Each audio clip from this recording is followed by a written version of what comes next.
I spent most of the afternoon scavenging the industrial park on the west side of town.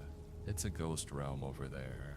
You'd think after 3 months the smell of rot would have dissipated, but it lingers in the asphalt, trapped under the heat of the sun and released when the shadows grow long. I was looking for fuel, of course. Everything comes down to fuel.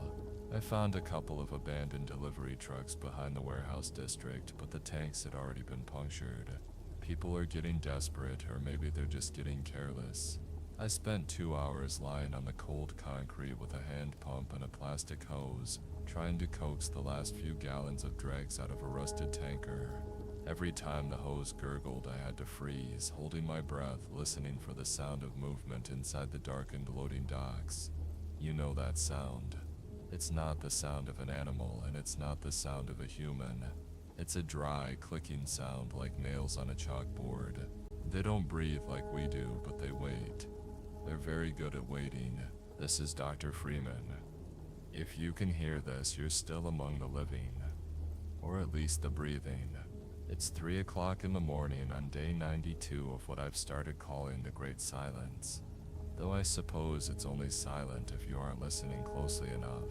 Out here on the edge of the broadcast range, the world has a different sound than it did 3 months ago. The hum of the city is gone. There are no sirens, no distant roar of the interstate, no late-night construction. It's just the wind, the occasional rattle of a loose piece of sheet metal, and the heavy rhythmic thrum of the backup generator in the basement. That generator is my heartbeat right now. It's the only thing keeping this voice from dissolving into the static. I'm looking at the fuel gauge as I speak, and the needle is hovering just above the red line. It's a terrifying thing, seeing your connection to the world measured in inches of diesel. I managed to pull about 4 gallons. 4 gallons of tainted, sediment-heavy diesel. It's enough to keep the transmitter running until dawn. Maybe a little longer if I turn off the studio lights and sit here in the dark. It's funny, isn't it? I spent 20 years as a hematologist worrying about white cell counts and marrow density. And now my entire existence is dictated by the viscosity of low-grade combustible oil. The irony of being a doctor in a world where the primary ailment is a hunger that medicine can't touch is not lost on me. I think back to those first few weeks at the hospital. We thought it was a variant of rabies, or perhaps some hyper-aggressive strain of encephalitis. We tried sedatives, we tried paralytics, we tried everything in the pharmacopoeia. But you can't medicate a soul that's already left the building. I remember the last official broadcast I heard from the Capitol. It was about 40 days ago. A general with a voice that sounded like it had been dragged through gravel told us to remain in our homes, to seal our windows with plywood, and to wait for the organized counteroffensive. He talked about strategic reclamation zones and sanitized corridors. He sounded so confident. But then the feed cut out mid-sentence, replaced by a looped recording of the national anthem that played for 3 days straight until the power grid finally collapsed. I wonder where that general is now. The blood banks are gone. That's the news for tonight, if you can call it news. I made the mistake of visiting the regional donation center yesterday. I wanted to see if there was anything left. Not for transfusion, but for research. I thought maybe I could find a sample of the initial strain, something pure, but the place was a hollowed-out shell. It wasn't just looted, it was desecrated.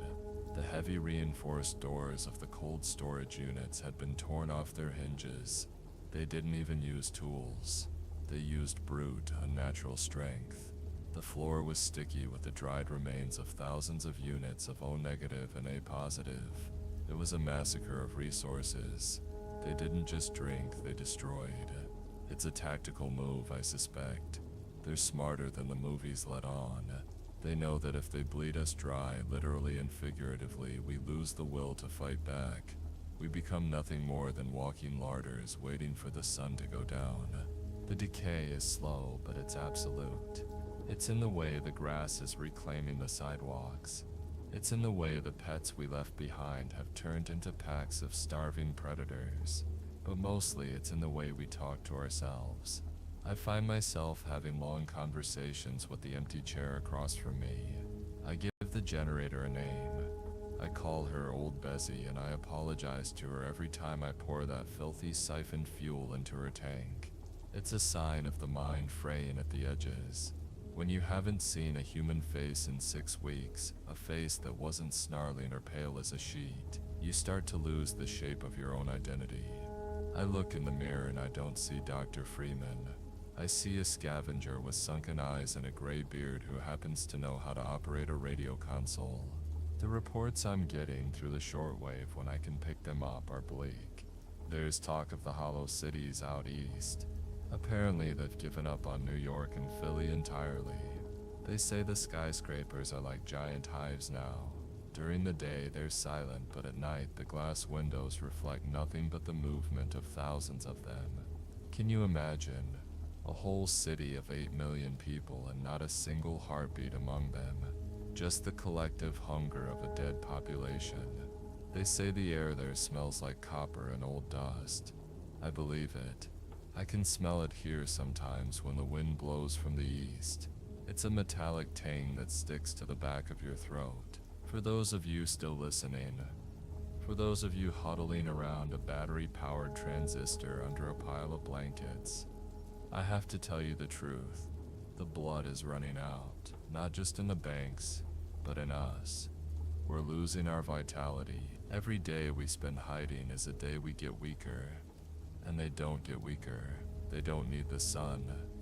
They don't need groceries. They just need us to make one mistake, one loose board, one trip in the dark, one moment where we value a gallon of gas more than our own caution. I'm running on empty in every sense of the word. My pantry is down to 3 cans of peaches and a box of stale crackers. My water supply is whatever I can catch in the rain barrels and boil over a stinking sterno stove. And my hope, well, hope is a luxury for people who still have a functional power grid. But I'm going to stay on the air. As long as I can find a car with a few cups of diesel left in the line, as long as the generator's pistons keep firing, I'll be here. Because the silence is the worst part. The silence is where the fear grows. If you hear my voice, you know that the world hasn't completely ended yet. There's still a doctor on the radio. There's still a light burning in the tower. Even if it's a flickering dim light, it's a landmark in the dark. I want you to check your barricades tonight. Don't trust the silence. They've learned that we're more likely to come out if things seem quiet. They're mimics in a way. They can imitate the sound of a person in distress or the sound of a child crying. I heard it last night. A voice outside the studio door calling my name. It sounded just like my wife. But my wife passed away in the first week of the outbreak at the clinic. It was a trick of the mind, or a trick of the monsters. Either way, stay behind your walls, don't answer the door, don't look through the cracks. The sun will be up in roughly 4 hours. That's our time. That's when we can breathe. That's when we can go out and fight for another few gallons of life. Until then, keep your ears tuned to this frequency. I'll keep talking as long as the fuel holds out. I'll keep telling you that you're not alone, even if I'm lying to both of us. This is Dr. Freeman broadcasting from the edge of the world. Stay low, stay quiet, and for God's sake, keep the lights off until the sun takes over.